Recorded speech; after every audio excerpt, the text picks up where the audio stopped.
Hello students, I am Ishwar Pahali, faculty member of English, Sem Basic Arts and Commerce College, Gajanti. In this video, I am going to discuss BA second semester Basic English, third chapter, The Canker of Untruth by Mahatma Gandhi. So before going to discuss about the story or a summary, I would like to discuss about the author. Mohandas Karamchand Gandhi, better known as Mahatma Gandhi, who is a social activist who played a key role in the Indian independence movement. He popularized a non-violent method of protest called Satyagraha, which influenced the multiple movements of civil rights and independence all over the world. Born in a merchant family in Gujarat, India, he later went to England to study law. So, the story of the canker of untruth takes place during this time. So, this is a brief introduction about the author. So, let's discuss about the summary of the lesson or a topic. The canker of untruth. So, this story is extracted from his famous autobiography, My Experiments with Truth. It deals with one of the incidents in his life. It tells how on one occasion Gandhi tried to hide the truth of his marriage in England and how he suffered for himself. His child marriage were almost a common practice in India till the later part of the 20th century. The Indian students going to England for their higher education or higher studies were either already married or were forced to marry before setting to move to the England. In England, all college students were bachelors, studies being regarded as incompatible with married life. So therefore, Indian students in England felt ashamed to confess that they were married and having child.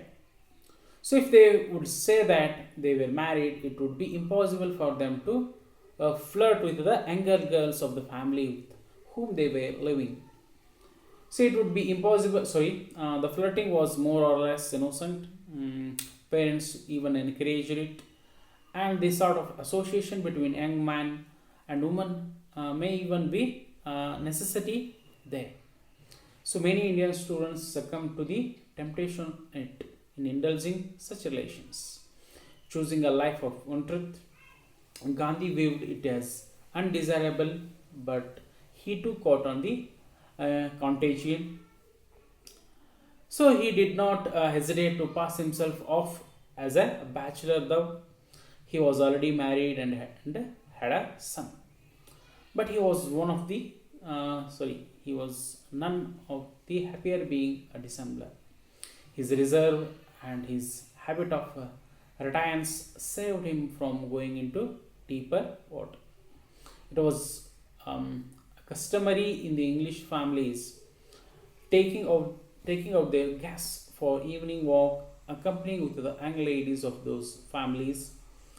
One day his landlady's daughter took him to the nearby lovely hills, Ventnor.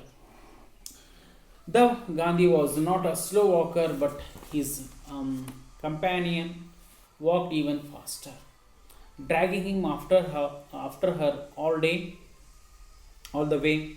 She was flying like a bird, whilst he was thinking when he would get back home. They thus reached the top of the hill. Despite her high-heeled shoes, she darted down like an arrow. While Gandhi struggling to get down, however, he came down with the greatest difficulty with the help of the young lady. After a few days later, Gandhi met an old lady who was a kind of affectionate. She invited him to her London house for dinner.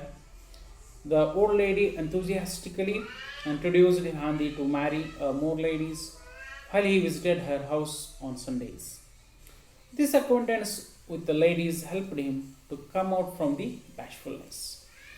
Taking this opportunity as an advantage, Gandhi developed a special attraction towards a young lady. She too felt interested in their meetings.